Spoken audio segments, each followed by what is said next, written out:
नमस्कार मेरे प्यारे बच्चों, सुभाषिस आप सभी को। मैं सोमवीर एक बार पुनः त्रिमूर्ति कोचिंग सेंटर में आप सभी का स्वागत करता हूं। मित्रों, अभी हाल ही में हमारा आब्यू, जिसे मैट्रिक्स के नाम से जानते हैं, उसका एक क्लास हम लेकर के जा चुके हैं। आज हमारा दूसरा क्लास, जिसमें हम एक्सरसाइज को आज से प्रारंभ कर देंगे आपका। तो मेरा आप सभी बच्चों से पुनः गुजारिश है बच्चों, जितने भी आपके साथी हैं जो 12th क्लास में हैं क्षेत्र में, इसके अलावा जो भी ऑल ओवर इंडिया के अंदर एनसीईआरटी का मैथ हल करते हैं, कृपया उन सभी से गुजारिश रहेगा वो चैनल को सब्सक्राइब करें, और यदि पहले से जुड़े हुए हैं तो लाइक और शेयर अवश्य करें। तो साथियों, आज से क्लास प्रारंभ करूँगा। तो सबसे पहले मैंने पिछले वीडियो में आपको आब्यू के बारे में बताया। What you know something about the matrix? तो first of all we shift the elements in a rectangular shape in row and columns, that is known as matrix. Always we retain the matrix in the form of m cross n. This is the order of matrix. If I have take a matrix, यदि मैंने कोई भी एक आब्यू लिया 1 2 3 2 3 4 5 6 7, तो मैंने देखा ये जो आब्यू है इसमें 3 पंक्तियां हैं मेरी। कितनी पंक्तियां हैं? 3 पंक्तियां हैं। ये है R1, ये है R2 और ये है R3, और ये 3 ही कॉलम है, ये C1 C2 एंड C3। तो जब मैं इसका ऑर्डर मेंशन करूंगा तो पहले ये पंक्तियां होंगी, अर्थात कितनी है? 3। फिर उसके बाद कॉलम होंगे, कितने हैं? 3। तो इसका ऑर्डर जो बना वो 3x3 का मैट्रिक्स बन के तैयार हो गया। अर्थात वो कहे कि इसमें कुल एलिमेंट कितने हैं? तो 9 एलिमेंट इस मैट्रिक्स के अंदर है। तो ये तो एक आब्यू का परिचय बताया मैंने। उसके बाद मैंने बताया आपको टाइप्स ऑफ मैट्रिसेस, कि आब्यू के जो प्रकार होते हैं वो कितने प्रकार के होते हैं। तो सबसे पहले मैंने आपको बताया कि आब्यू जो होता है उसे हम विकर्ण आब्यू भी कहते हैं, यदि विकर्ण पर अवयव हो। हम यूनिट मैट्रिक्स भी कहते हैं, इकाई आब्यू, यदि विकर्ण पर केवल और केवल एक हो, बाकी सभी अवयव शून्य हो। मैंने आपको स्केलर मैट्रिक्स बताया। अदिश आब्यू, अदिश आब्यू का मतलब होता है डायगोनल पर एक को छोड़ करके, चाहे वो 2-2 हो, चाहे 3-3 हो, चाहे 4-4 हो, वो सभी स्केलर मैट्रिक्स कहलाते हैं। स्क्वायर मैट्रिक्स का मतलब जितनी ही पंक्तियां हो उतने ही उसमें कॉलम हो। इसके अलावा मैंने आपको हॉरिजॉन्टल मैट्रिक्स, क्षैतिज आब्यू, और वर्टिकल मैट्रिक्स, अर्थात क्षैतिज आब्यू का मतलब, जैसे मैंने अभी एक आब्यू लिया 1 2 3 2 3 4, तो ये क्या है? क्षैतिज, अर्थात इसमें पंक्तियां कम और कॉलम ज्यादा है। समझ लीजिएगा, पंक्तियां कितनी इसमें? केवल और केवल 2, और कॉलम कितने इसमें? 3। अर्थात जिसमें कॉलम ज्यादा हो और पंक्तियां कम हो वो क्षैतिज आब्यू कहलाता है, और जिसमें पंक्तियां ज्यादा हो और कॉलम कम हो तो वो ऊर्ध्वाधर आब्यू कहलाता है। इसके अलावा मैंने आपको बताया upper triangular and lower triangular matrix, अर्थात एक ऊपर त्रिभुजीय आब्यू होता है, एक हमारा निम्न त्रिभुजीय आब्यू होता है। इसके बाद मैंने आपको बताया सममित आब्यू और विषम सममित आब्यू। यदि कोई बच्चा यदि उस वीडियो को नहीं देख पाया है तो कृपया सबसे पहले उस वीडियो को देखें, क्योंकि क्रमबद्ध तरीके से आप मैट्रिक्स को कंप्लीट करेंगे। तो साथियों, आज मैं उससे आगे की क्लास पर आता हूं, तो कुछ उसमें कंडीशंस और रह गई हैं, उन कंडीशंस को भी मैं अभी कराता हूं आपको। क्योंकि साथियों, बस मैं अभी घर से आकर के यहां पर बोर्ड पर सीधे स्नान किया है, उसके बाद मैं आपके पास आता ही जा रहा हूं। तो बस मुझे क्लास को पढ़ाना है। देखो बच्चों, रेगुलरिटी तो बनाना बहुत जरूरी है, क्योंकि संयमित होकर के आप लगातार क्लास को मेंटेन करेंगे तो मैं गारंटी दे रहा हूं आपका मैथमेटिक्स आपका यूट्यूब के माध्यम से मैं कवर करा दूंगा। आपको केवल और केवल बस मेरी क्लास को अटेंड करना ही करना है, इस चीज को ध्यान रखिएगा। अभी वर्तमान के हिसाब से मैं देखूं तो मैं फ्री ऑफ कॉस्ट आप लोगों को क्लासेस लगातार बच्चों दे रहा हूं। तो आइए, सबसे पहले मैं एनडीए और एनए, एयरफोर्स वगैरह की जो कुछ क्वेश्चन है उनमें कुछ प्रॉपर्टीज होती हैं, पहले मैं उन प्रॉपर्टीज को लेके चलूंगा। तो कल मैंने एक ट्रांसपोज मैट्रिक्स भी आपको कराया था, जिसको परिवर्त आब्यू कहते हैं, अर्थात यदि पंक्ति को कॉलम में और कॉलम को पंक्ति में परिवर्तित कर दें तो वो ट्रांसपोज मैट्रिक्स के रूप में माना जाता है। तो इसकी पहली प्रॉपर्टी समझिएगा। पहली property, properties of transpose matrix.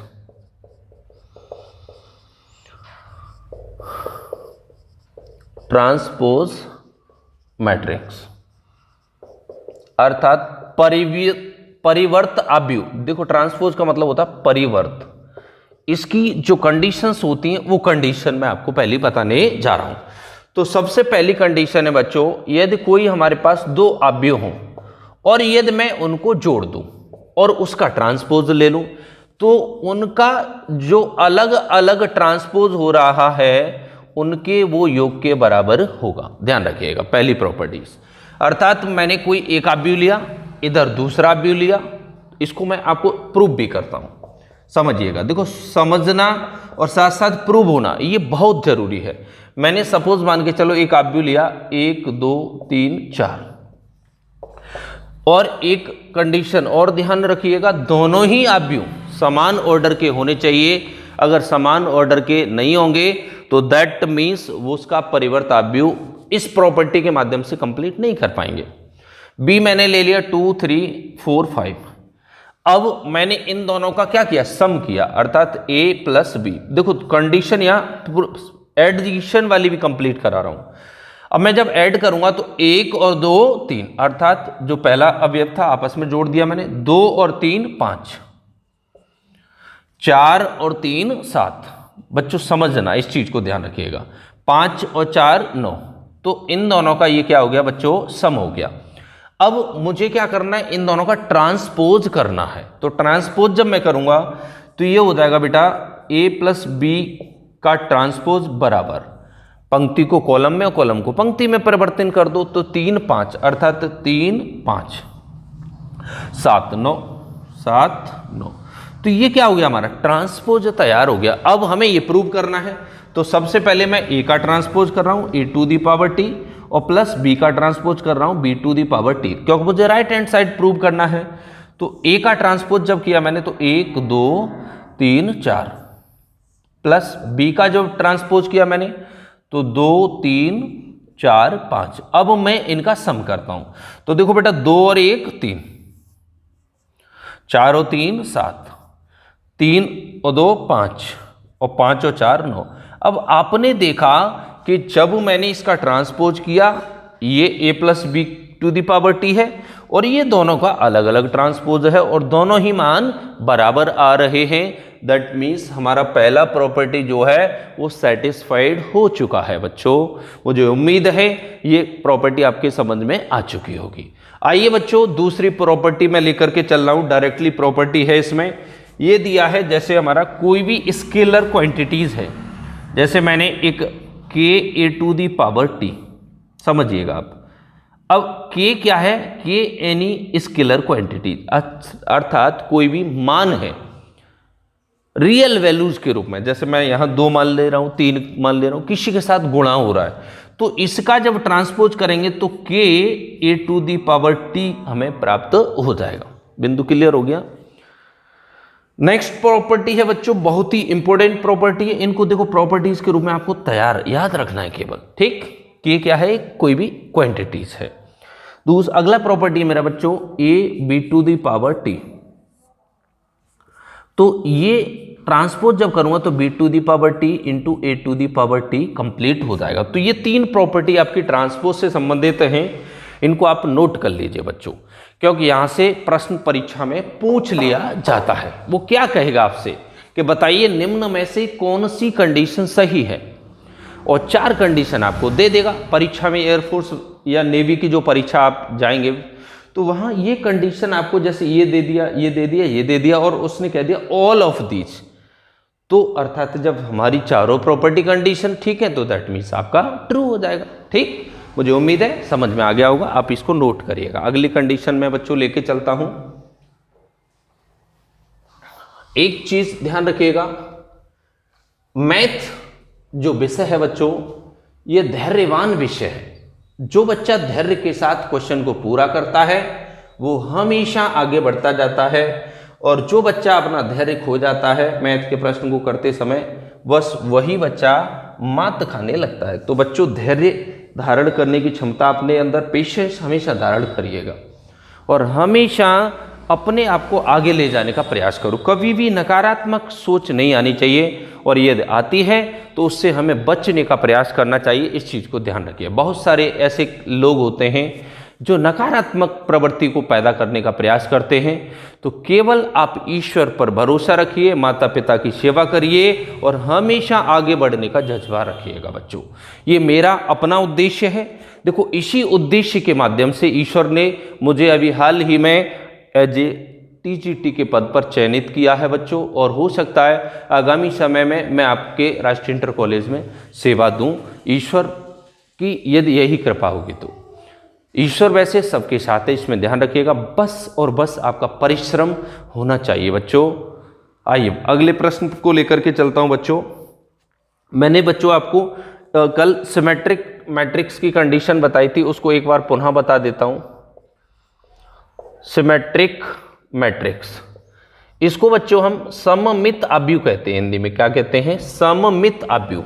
तो मैंने आपको बताया बेटा, ट्रांसपोज करने पर यदि वही आव्यूह हमें प्राप्त हो जाए तो वो क्या होता है? वो सिमेट्रिक मैट्रिक्स कहलाता है। और एक होता है बेटा स्क्यू सिमेट्रिक मैट्रिक्स।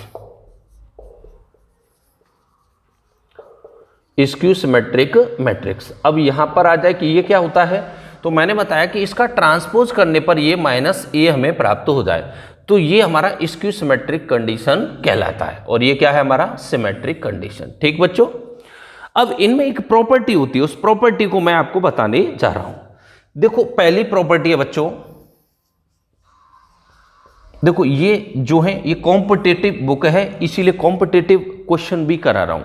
इसके बाद में आपकी एनसीईआरटी जो पुस्तक है उससे चैप्टर वाइज प्रश्न स्टार्ट कर दूंगा। ठीक बच्चों, तो मैं एक प्लेलिस्ट बनाने जा रहा हूं आप लोगों की मैथ की, तो उसमें प्लेलिस्ट में केवल और केवल 12th क्लास का मैथ ही आपको प्राप्त होगा। तो मेरे चैनल से आप अवश्य जुड़िए। और चैनल आप सभी को पता है, जब आप वीडियो देख रहे हैं तो स्वाभाविक सी बात है, चैनल त्रिमूर्ति कोचिंग सेंटर। देखो टाइप कर दीजिएगा आप TRIMURATI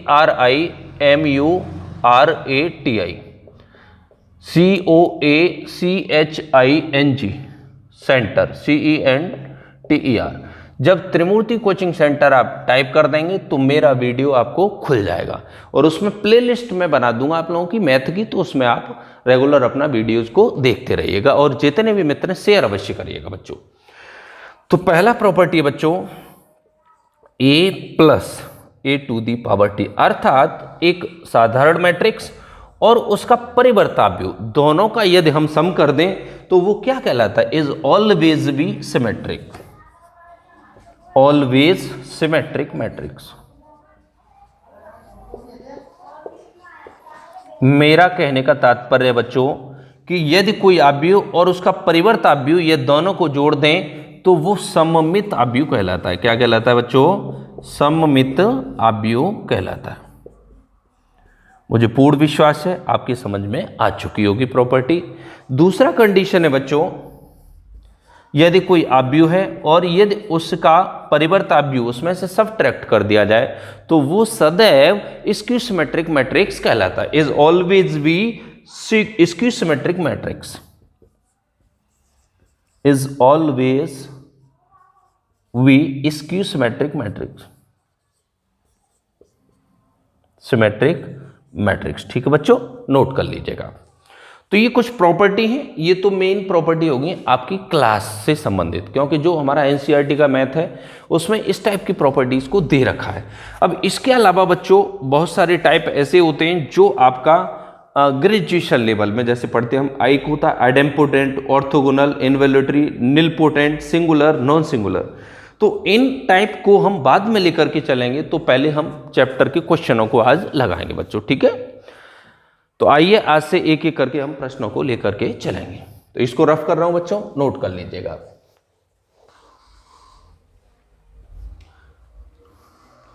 और एक चीज और मैं बताऊंगा, बहुत सारे बच्चों को मैं बोल देता हूं कि अगर आपका कोई प्रश्न हो तो आप मेरे व्हाट्सएप पर भेज दें। तो क्या करते हैं बच्चे, बहुत सारे प्रश्न बच्चों, देखो इतना समय नहीं मिल पाता मैं आपको बताऊं, क्योंकि मैं बहुत सारी क्लासेस चलती है मेरी। आपको पढ़ाने के पश्चात मेरा कंपटीशन का भी क्लास रहता है। तो हाँ, अगर आपको वास्तविकता में कोई क्वेश्चन बहुत इमरजेंसी ऐसा लगता है कि ये क्वेश्चन नहीं आ रहा है, तो आप मुझे मेरे व्हाट्सएप नंबर पर अवश्य भेज दिया करो। मेरा व्हाट्सअप नंबर है बच्चों 9997359491। मैं आपके प्रश्न का उत्तर कोशिश करूंगा अवश्य देने का। तो आइए पहले चैप्टर को हम एनसीईआरटी से लेके चलते हैं। पहला चैप्टर है बच्चों हमारा 3.1 एक्सरसाइज मैट्रिक्स का जो पहला चैप्टर है उसका पहला क्वेश्चन है। एनसीईआरटी मैथ की बात कर रहा हूं बच्चों। ये कह रहा है आव्यूह मैट्रिक्स एक दिया हुआ है, उसका वो कह रहा है कोटि ज्ञात करो, फाइंड द ऑर्डर। हमें मैट्रिक्स जो दिया है, लेट मैट्रिक्स को हमने ए से डिनोट किया। अब देखो मैथ अपने पास रखिएगा, मैथ आपके पास होना चाहिए। ये है 2 5 19 -7 35 -2 5/2 और 12 √3 1 -5 एंड 17। ये एक आव्यूह हमें दे रखा है, मैट्रिक्स दिया है। तो पहला क्वेश्चन इसमें क्या है बच्चों, आव्यूह की कोटि अर्थात find the order. Find the order. Actually एक बच्चा है, उसने मुझे क्लिक करके इसको भेज दिया। मेरे पास एक्चुअली बच्चों इस समय एनसीईआरटी मैथ नहीं है, मेरे पास आरडी शर्मा है, आरएस अग्रवाल है, इसके अलावा पुरानी जो मैथ हैं वो हैं बच्चों। इस बार का एनसीईआरटी अभी मेरे पास नहीं है। हाँ, ये है कि 2-4 दिन में मुझसे कहीं से प्राप्त होगा तो मैं अवश्य ले लूँगा। दूसरा क्वेश्चन है बेटा अवयवों की संख्या, find the elements. Find number of elements. देखो आप इंग्लिश या हिंदी कोई भी मैथ ले लीजिए, कोई दिक्कत नहीं आपके लिए, ठीक है। तीसरा है बच्चों find A13 A21 A33 A24 and A23। ये हमें बच्चों इस क्वेश्चन में फाइंड करके लाना है, ठीक बच्चों। तो सबसे पहला वो कह रहा है फाइंड द ऑर्डर। क्या निकालना है बच्चों, ऑर्डर। मैंने अभी आपको बताया था कोटि कैसे ज्ञात करना है। सबसे पहले हम काउंट करेंगे इसकी पंक्तियां कितनी है। तो बेटा हमारी रोज कितनी, इसमें रो है बच्चों 3 रो कितनी है बच्चों, 1 2 और 3। अब इसमें हमें कॉलम देखना है बेटा, कॉलम कितने हैं, और कॉलम है बेटा 1 2 3 और 4। कॉलम कितने हमारे 4। तो मैंने आपको बताया ऑर्डर कैसे फाइंड करते हैं। तो ऑर्डर हो गया बेटा m क्रॉस n अर्थात 3 × 4। ये इसका ऑर्डर हो गया बच्चों, ठीक। पहला क्वेश्चन आपका कंप्लीट हो चुका है, ध्यान रखिएगा। बात करें हम दूसरा question, find number of elements. इसके अवयवों की संख्या ज्ञात करो। तो दूसरा नंबर बच्चों मैंने अभी बताया कि जब हमारे पास मल्टीप्लाई है 3/4 का ऑर्डर है, तो number of elements is equal to 12। Point clear. तीसरा बिंदु अब करा A13। अब देखो इसको समझिएगा, जैसे मेरे पास कोई भी आव्यूह हो A, तो इसको मैं नाम देता हूं A11। हमेशा ध्यान रखिए A11 A12 A13 A14 A15। इस प्रकार मैं इसको नाम देता जाऊंगा, पहली पंक्ति और कॉलम बदलते जाएंगे। अब आता हूं मैं तो दूसरी पंक्ति A21 A22 A23 A24 A25। अगला बच्चों जब हम उठाएंगे तो ये हो जाएगा बेटा A31 A32 A33 A34 A35। तो ये हमारा एक आव्यूह, देखो इसी प्रकार ये आव्यूह दिया है। उसने कहा बच्चों A11 क्या निकाल के लाना है, A13 तो A13 जब हमें निकालना है तो बेटा A13 ये स्थान है तीसरे नंबर पर, और तीसरे स्थान पर हमारा क्या है बच्चों 19। ठीक बच्चों, क्योंकि इसमें हमारा देखो 5 वाला नहीं उठाया, इसने केवल A14 तक दिया है। मतलब कितना भी बढ़ा सकते हैं, चाहे तो हम उतना ही रख लेने, ठीक है। ये लीजिए, इसको मैं रफ कर दे रहा हूं और इतना ही रख लेता हूं, ठीक। दूसरा इसने पूछा है बच्चों A21। अब देखो A21 ये स्थान है अर्थात 35। अब अगला पूछा बच्चों A33। अब A33 का मतलब ये वाला स्थान है, ठीक। तो ये हो गया बच्चों -5। A33 is equal to -5। अब क्या पूछा इसने A24। तो A24 जब मैं निकालूंगा बच्चों तो ये स्थान हो गया मेरे पास, तो A24 हो गया बच्चों 12, ठीक। और आखिरी पूछा इसने A23। दूसरी पंक्ति तीसरा कॉलम, तो दूसरी पंक्ति तीसरा कॉलम 5/2। तो मुझे उम्मीद है बच्चों ये आपकी समझ में आ गया होगा। आप चाहें तो इसको नोट कर लीजिएगा फटाफट, क्योंकि मैं अगला प्रश्न लेकर के चलूंगा। मेरा टारगेट है सभी प्रश्नों को कंप्लीट कराना, ठीक है बच्चों। नोट करिए, अगला प्रश्न लेके चलूंगा मैं।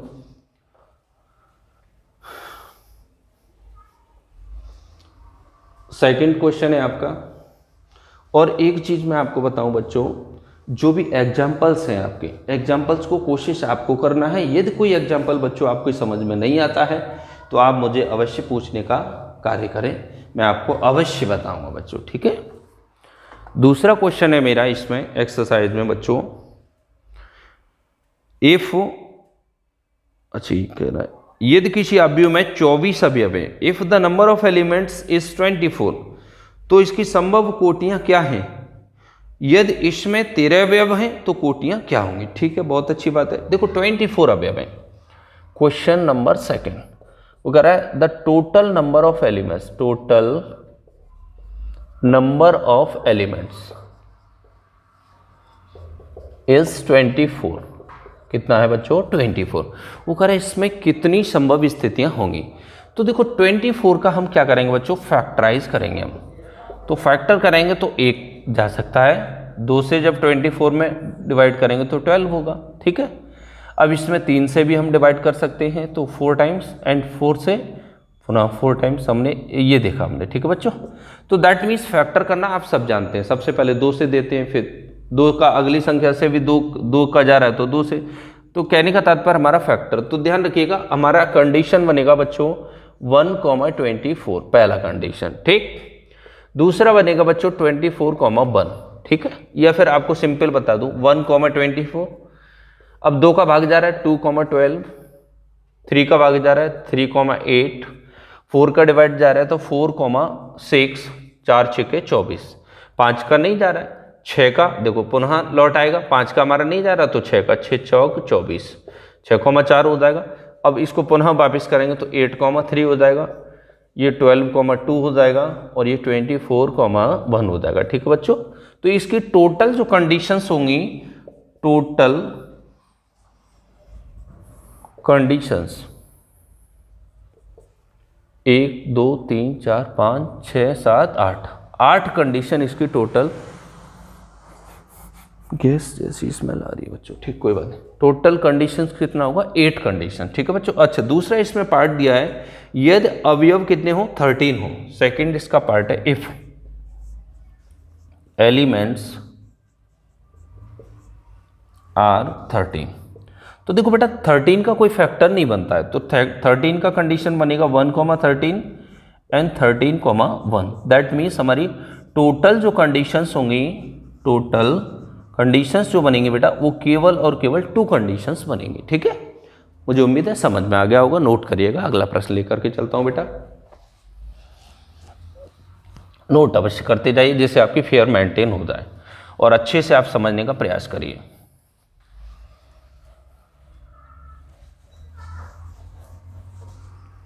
एक मिनट बच्चों, थोड़ा सा गैस लीक हो रहा है, मुझे ऐसा लग रहा है।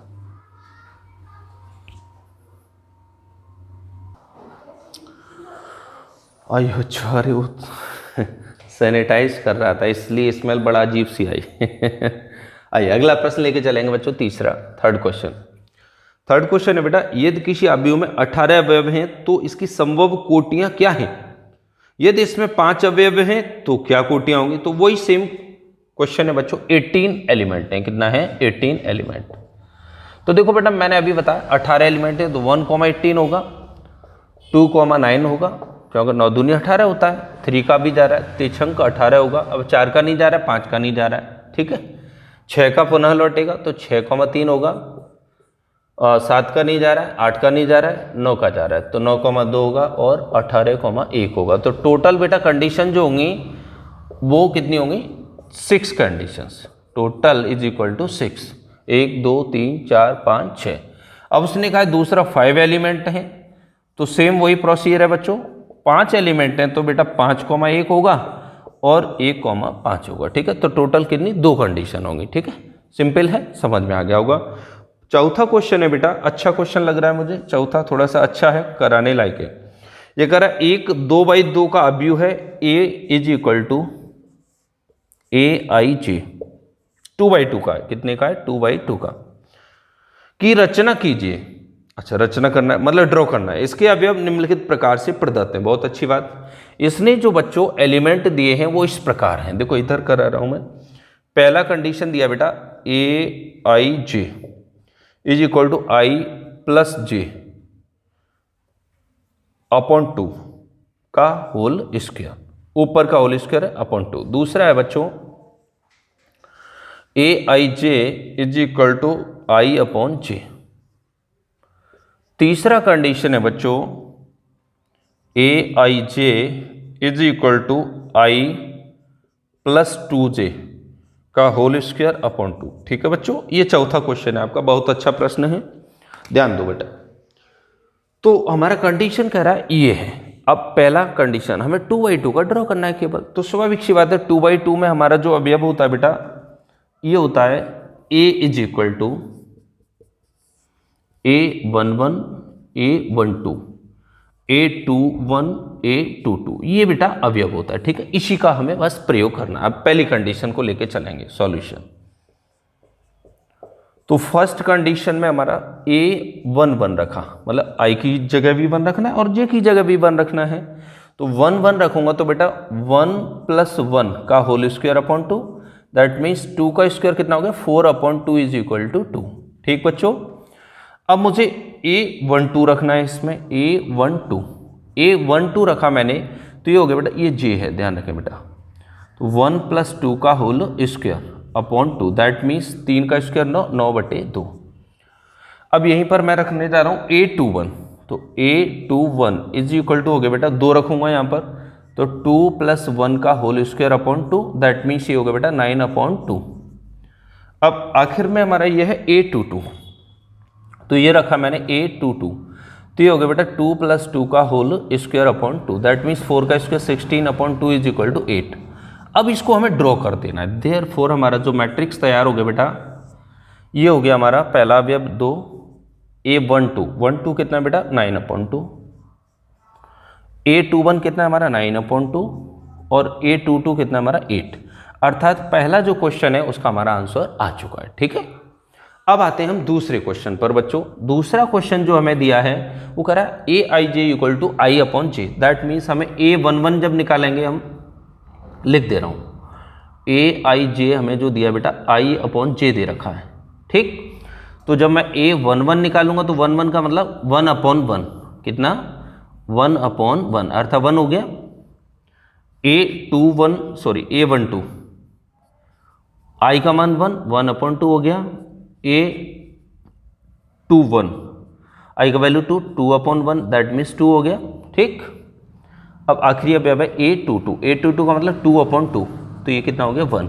अर्थात जब मैं इसको ड्रॉ करूंगा तो ये मुझे प्राप्त हो जाएगा बेटा a11 कितना 1, a12 कितना 1/2, a21 कितना बेटा 2 और a22 कितना बेटा 1। ठीक, ये हमारा कंप्लीट हो गया। इसी प्रकार हमारा ये तीसरा वाला है, मुझे उम्मीद है यदि आप चाहेंगे तो इसको भी आप कर सकेंगे। आई की जगह 1, जे की जगह जैसे कंडीशन रखते जा रहे हैं। ठीक है, और ये नहीं आ रहा है आपसे तो मैं सॉल्व कर दे रहा हूँ। ठीक है, आप इतना नोट कर लीजिए, इसको भी मैं तैयार करा रहा हूँ आपका। ठीक है, मेरा प्रथम कर्तव्य है कि मैं आप सभी के क्वेश्चनों को कराता जाऊं, ऐसा कोई क्वेश्चन आपको परेशान न करे, इसलिए मैं लगातार आपके सभी क्वेश्चनों को बच्चों कराने का प्रयास करूंगा। और वैसे ही यदि आप चाहेंगे तो एक आध प्रश्न आपके लिए मैं होमवर्क के लिए दे सकता हूं। इसको यदि आप पर नहीं आएगा तो मैं आपको अगले वीडियो में बता दूंगा। मुझे आप कमेंट करके बता देना कि सर मेरे पास ये क्वेश्चन नहीं आ पाया, तो मैं अवश्य बता दूंगा। ठीक है बच्चों, करने का प्रयास करना आप इस क्वेश्चन को भी। आइए अगला प्रश्न लेकर के चलता हूं, 5वां।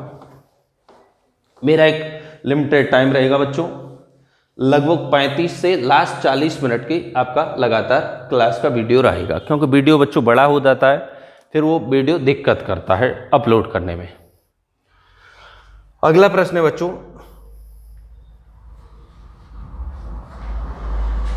पांचवा क्वेश्चन है आपका बेटा, एक 3/4 के अवयव की रचना कीजिए जिसके अवयव निम्न प्रकार से हैं। अच्छा क्वेश्चन है, ठीक है, मतलब विड्रॉ 3/4 मैट्रिक्स। हमें 3/4 का एक मैट्रिक्स तैयार करना है जिसका हमें दे रखा बेटा AIJ is equal to 1/2 mod -3i और +j। एक पार्ट तो इसका ये है बच्चों और दूसरा पार्ट है बच्चों इसका AIJ is equal to 2i - j। मुझे उम्मीद है एक बता दूंगा तो दूसरा आप स्वतः ही कर लेंगे। ठीक है बच्चों, आइए अगला प्रश्न पर। तो बड़ा इजी है, कोई दिक्कत नहीं है आपके लिए। मोड का मतलब हमेशा ध्यान रखो, मोड को मैं आपको बता दूं, always the value of modulus ये है, तो ये -x होगा या +x होगा, डिपेंड ऑन द कंडीशन। कब? fx जब हमारा मोड x हो तो ये माइनस भी होता है और प्लस भी होता है। कब? जब x का मान 0 से बेटा छोटा हो, और जब x का मान 0 से बड़ा हो तो हमारा ये पॉजिटिव x होता है, और यदि x का मान 0 हो तो वैल्यू हमारा क्या हो जाएगा? 0 हो जाएगा। ठीक है, तो इसको ध्यान रखना है। परंतु हमारा जो अभी कंडीशन है ऑलवेज भी पॉजिटिव वैल्यू। ठीक, तो उसने कहा 3/4 का मैट्रिक्स तैयार करना है, तो हमें 3/4 का मतलब 3 तो पंक्तियां होनी चाहिए और 4 कॉलम होना चाहिए। A11, A12, A13 and A14। ठीक है बेटा, A21, A22, A23, A24, A31, A32, A33 और A34। ठीक है बच्चों, तो देखो आपने देखा 1 2 3 4 कॉलम हो गया हमारा और 3 पंक्तियां, 1 2 और 3। अब बस मान रखते चलिए आप। 1 1 रखा बेटा हमने, A11 रखा तो ये हो गया 1/2 मॉड -3। अब i का मान 1 है हमारा, तो 3 गुणा 1 3 ही होगा, और +1, तो दैट मीन्स हमें मिल गया बेटा -3 में से 1 गया -2, और मोड में है तो वो पॉजिटिव, तो 2/2 इज इक्वल टू 1। ठीक, अब हमारा मान है अगला बेटा A12, तो 1/2 तो रहेगा ही रहेगा। अब 1 का मतलब i का वैल्यू 1 है, तो -3 + 2, तो ये हो गया बेटा -3 में से 2 गया -1, -1 मोड में है तो पॉजिटिव, दैट मीन्स 1/2।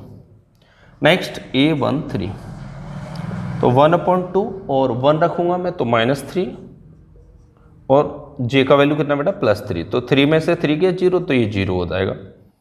A14, 1/2 अर्थात -3 + 4, 4 में से 3 गया बेटा 1/2। पहला हमारा पंक्ति कंप्लीट हो गया। ठीक, इसी प्रकार दूसरा A21, तो 1/2 -3 में 2 का मल्टीप्लाई करूँगा, 3 दूनी 6 + 1, अर्थात ये होगा बच्चों 5/2। अगला आता है बेटा A22, तो 1/2, अब 2 रखूंगा बेटा, -3 दूनी 6 और +2, तो ये हो गया 6 में से 2 गया 4, 4/2 अर्थात 2। A23 बेटा 1/2 तो है ही हमारा, 2 तो मुझे i की जगह रखना है, 3 दूनी 6 और +3, तो 3 रखूंगा बेटा, 6 में से 3 गया -3 अर्थात 3/2। अगला आता है बेटा A24, तो ये हो गया 1/2 और 2 का मल्टीप्लाई करूंगा तो -6 + 4, तो ये हो गया बेटा -2 अर्थात मोड में 2, 2/2 इज इक्वल टू 1। ठीक, इसके बाद आते हैं हम A31 जब करेंगे तो ये हो गया बेटा 1/2 मोड में 3 3 जा -9 हो गया और +1, अर्थात ये हो जाएगा हमारा -8 अर्थात 8/2 इक्वल टू 4। A32 करूंगा तो 1/2 तो है ही हमारे पास, -9 + 2, दैट मीन्स 7/2, कितना 7/2। नेक्स्ट आता है A33 करेंगे तो ये हो गया बेटा 1/2 -9 + 3, तो ये हो गया 6/2 इज इक्वल टू 3। एंड आखिरी है आपका A34, तो 1/2, तो ये -9 + 4, दैट मीन्स हमारा ये हो गया 5/2। ये कंप्लीट हमारा मान आ चुके हैं। अब इन मानों को हमें बस केवल इसमें रख देना है। तो फाइनली हमारा जो मैट्रिक्स बन के तैयार हुआ बच्चों, तो ये हो गया हमारा A11 1, A12 1/2, A13 0, A14 1/2। ठीक बच्चों, 1/2। अब इसी प्रकार A21 कितना है 5/2, A22 कितना है 2, A23 कितना है 3/2, A24 कितना है 1, A31 कितना आया बच्चों 4, A32 कितना 7/2 एंड 3 एंड 5/2। देखो कहीं अगर करते समय छोटी सी मिस्टेक कैलकुलेशन में हो जाए तो उसको आप अवश्य चेक करते जाइए बच्चों, क्योंकि देखो मैं सॉल्व कर रहा हूँ, ठीक है बच्चों। हो सकता है छोटा सा कभी मिस्टेक हो जाए बाई चांस, वैसे मिस्टेक कम करने का प्रयास करता हूँ बच्चों, इस चीज़ को ध्यान रखिए। तो पहला जैसे पार्ट किया उसी प्रकार बच्चों सेकंड पार्ट आप कर लेंगे। मुझे उम्मीद है कि कोई दिक्कत आपको नहीं आएगी। मैंने आपसे पहले ही बताया कि यदि दिक्कत आती है तो आप मुझे कमेंट के माध्यम से पूछ सकते हैं। आप चाहो तो इसका स्क्रीनशॉट ले लीजिएगा और उसको कॉपी पर नोट करते जाइए। आइए अगला प्रश्न लेके चलूंगा बच्चों।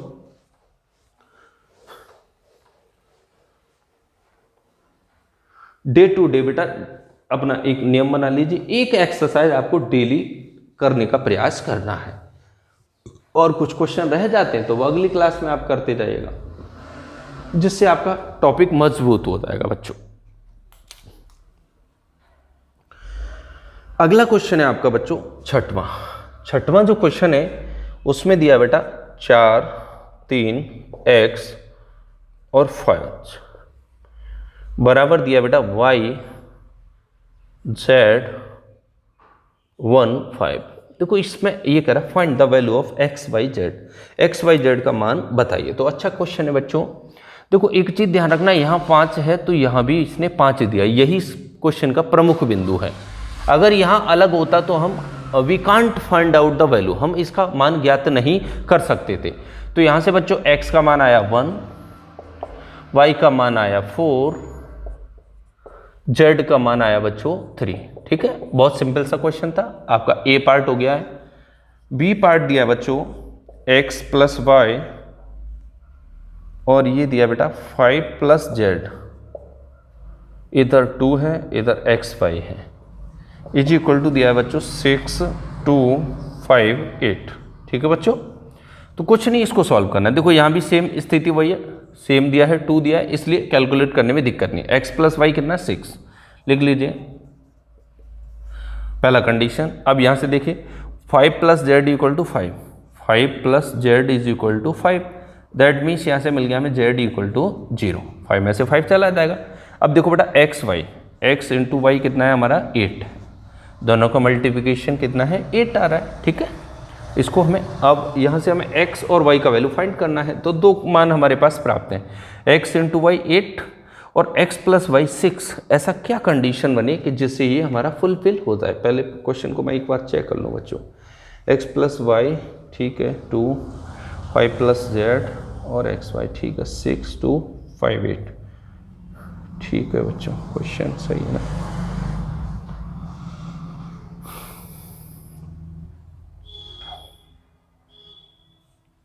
चलो ठीक, कुछ तो होगा खैर। अरे भाई कितना है, देखो इसको सॉल्व करो। यहाँ से वैल्यू निकाल लीजिए आप, या यहाँ से वैल्यू उठा करके इसमें रख दो, कुछ भी कर दो।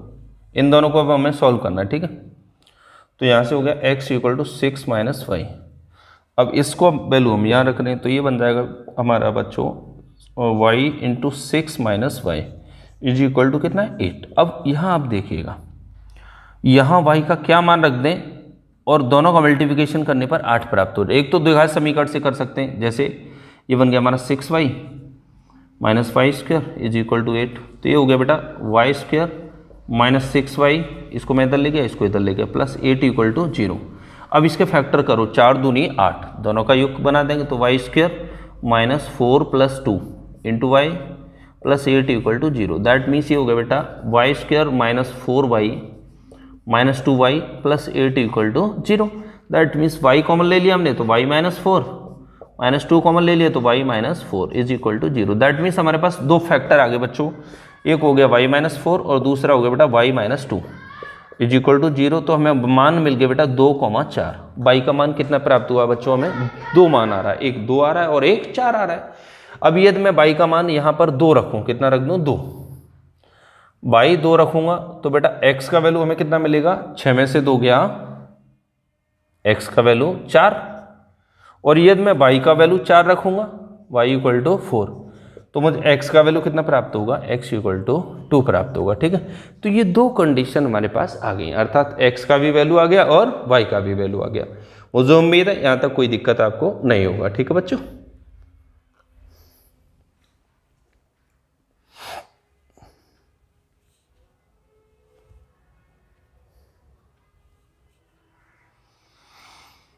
बताइए कोई दिक्कत हो तो ठीक है बच्चों। तो आज के लिए इसका एक पार्ट और रह गया, इसका सी पार्ट है बच्चों। ये दिया है बच्चों x plus Y plus Z, दूसरा है बेटा x प्लस जेड, और इधर है ये y plus Z is equal to दिया है बच्चों 9, 5, 7। वो कह रहे इसको सॉल्व करके हमें x, y, z के वैल्यू फाइंड करना है। ठीक है, कोई दिक्कत नहीं। अब इसमें हमारा क्वेश्चन कितने और रह गया है, 1, 8, 9। ठीक है, 9वां क्वेश्चन आप इजीली कर लेंगे, 7वां प्रश्न भी आप कर लेंगे। ठीक है बच्चों, ये नहीं आएंगे तो हम अवश्य आपको बताएंगे। और एक 8वां प्रश्न है, देखो ये इजी प्रश्न है, कोई दिक्कत नहीं, आप लोग समझदार हैं। x plus Y plus Z is equal to कितना होगा बेटा 9, और ये हो जाएगा बेटा x plus Z is equal to 5, और इसको मैं जब ऐड करूँगा तो y plus Z is equal to बच्चों कितना है 7। तो देखो कुछ नहीं है, इनको जब जोड़ा मैंने, देयरफॉर इन दोनों को सबको जोड़ा मैंने, तो ये बन गया x plus Y plus Z और plus Z is equal to, इनका योग कितना हो गया 12। तो आपने देखा इस x plus Y plus Z का वैल्यू कितना है 9, तो z इक्वल टू हो जाएगा बेटा 12 माइनस 9 इज इक्वल टू 3। जब z का वैल्यू 3 आ गया तो यहाँ पे रख देंगे, x का वैल्यू हमारा कितना आ जाएगा, देयरफॉर x इक्वल टू बेटा हमारा हो गया, z का वैल्यू 3 रखेंगे तो 2 आ गया, और z का वैल्यू 3 रखेंगे तो y का यहाँ पे वैल्यू आ गया बेटा 4। तो x equal to 2, y equal to 4 and z equal to 3। ठीक, तो ये हमारा भी क्वेश्चन हो गया। मेरा जो क्वेश्चन मैं देखना चाह रहा हूँ, ये क्वेश्चन अच्छा मुझे प्राप्त होता है इस एक्सरसाइज में, है नहीं इसमें, वो पुरानी किताब में है शायद बच्चों। ठीक, तो इसको नोट कर लीजिएगा। चलो बस मैं क्लास को बस विराम की ओर ले जा रहा हूँ। एक प्रश्न और है इसमें जो आप मुझे कराने लायक है, बाकी तो प्रश्न आप सब कर लेंगे। आइए बच्चों, एक आखिरी प्रश्न जो मैं कराने जा रहा हूँ आप लोगों का इस चैप्टर का, बाकी यदि नहीं आएगा तो मुझे अवश्य पूछेगा कमेंट के माध्यम से। देखो एक क्वेश्चन तो 8वां करा रहा हूँ मैं, ये दिया बेटा a इक्वल टू aij। अगर मैं आपको होमवर्क नहीं दूंगा बच्चों तो आप प्रश्न नहीं कर पाएंगे। वो कह रहा है एक वर्ग आव्यूह है, वर्ग आव्यूह कब होगा, m is less than n, b part है बच्चों m is greater than n, c part है बेटा m equal to n, and D part है इनमें से कोई नहीं, नन। ठीक है, तो इजी है, कोई दिक्कत नहीं। देखो सिंपल बता दूं, ये कह रहा है वर्ग आव्यूह होगा, स्क्वायर मैट्रिक्स होगा। कैसा होगा, स्क्वायर मैट्रिक्स। तो स्क्वायर मैट्रिक्स कब होता है, मैंने आपको पहले ही बताया, जब पंक्तियां और कॉलम उसके बराबर हो, अर्थात m बराबर n। एक प्रश्न और है जो मुझे कराना ही कराना है। ठीक है बच्चों, प्रश्न है आपका ये क्वेश्चन नंबर 10वां। कौन सा है बच्चों, 10वां क्वेश्चन। ये कह रहा है 3/3 कोटि के एक ऐसे अवयव की कुल कितनी संख्या होंगी जिनकी प्रत्येक प्रविष्टि 0 या 1 है। बहुत अच्छा, देखो बेटा 3/3 का अवयव हमें लेके चलना है, तो इसमें अवयव कितने हो गए 9, अवयव हो गया हमारे पास 9। ठीक है, अब वो क्या कह रहा है कि 0 या 1 की प्रविष्टि लगाना है। तो देखो बेटा 0 या 1 की प्रविष्टि के प्रकार कितने हो जाएंगे बच्चों, ये प्रकार हो जाएंगे बेटा 2। अब वो कह रहा है कि लास्ट में उसने कहा कि कुल कितनी संख्या होगी। तो संख्या हमें जब बच्चों फाइंड करना है तो कुछ नहीं, जो हमारी प्रविष्टियां बन रही हैं उनकी पावर अवयव। तो 2 दूनी 4, दूनी 8, दूनी 16, दूनी 32, दूनी 64, दूनी 128, दूनी 256, दूनी 512। तो कुल जो अभी संख्या बनेगी बच्चों वो 512 बनेगी। ठीक है, यही इसका आंसर होगा। तो आज का हमारा चैप्टर बच्चों कंप्लीट हो चुका है। नेक्स्ट वीडियो में आपसे मिलेंगे बच्चों, तो आप सभी से पुनः गुजारिश लेंगे आज के लिए क्लास को विराम देने का। बाकी आप सभी से पुनः गुजारिश है कि अपने जितने भी साथी हैं उनको इसको शेयर अवश्य कर दीजिए, जिससे वो इस चैनल से जुड़ जाए बच्चों। ठीक है, लगातार आप जुड़े रहिएगा। धन्यवाद, बहुत बहुत धन्यवाद साथियों। जय हिंद।